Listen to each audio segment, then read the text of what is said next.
Forward, men! For Roman glory!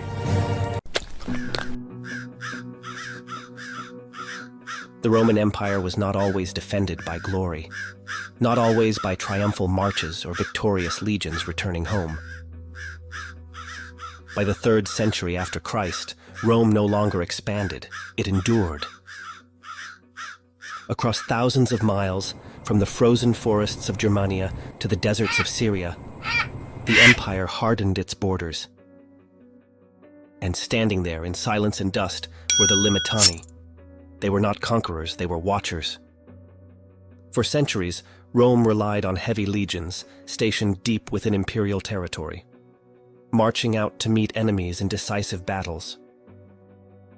But the world had changed. Barbarian coalitions replaced tribal raids. Persia fielded professional armies. Civil wars drained Roman strength from within. The empire could no longer afford surprise.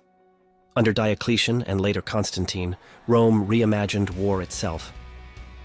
Defense would no longer be a single wall, it would be layers. At the edge of the world stood the Limitani. The word comes from Limes, the Roman frontier. The Limitani were permanent soldiers of the borderlands, not marching legions, not elite guards. They lived where the empire ended, along the Rhine and Danube, in the Syrian desert, across North Africa, on the distant island of Britannia. Their task was not victory, it was time. When enemies approached, the Limitani did not rush forward seeking decisive battle. They watched, they reported, they delayed. They harassed raiders, blocked passes, burned bridges. And when the invasion grew too large, they sent word inward. Deeper within the empire, mobile field armies, the comitatenses, would move to crush the threat. The Limitani were Rome's eyes and nerves. Without them, the empire would be blind.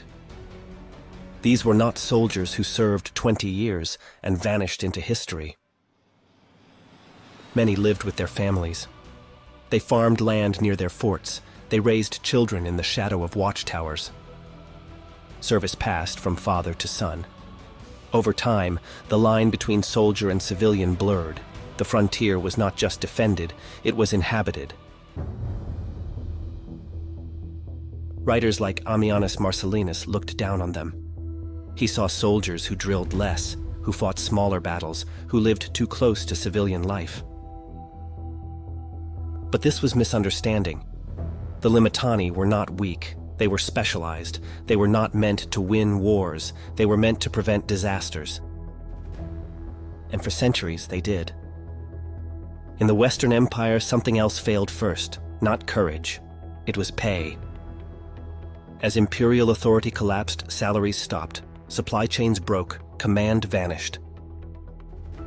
The Limitani stayed because their homes were there. Eventually, they faded into the soil they once defended. In the East, however, they endured longer, their descendants forming the backbone of later Byzantine frontier systems. History remembers Rome's conquerors, Caesar, Trajan, the legions on the march. But Rome did not survive its final centuries through conquest. It survived through vigilance, through men who stood watch at the edge of the world, who fought without triumphs and died without monuments. The Limitani were not Rome's greatest soldiers. They were Rome's last guardians, and they stood until the empire itself could stand no longer.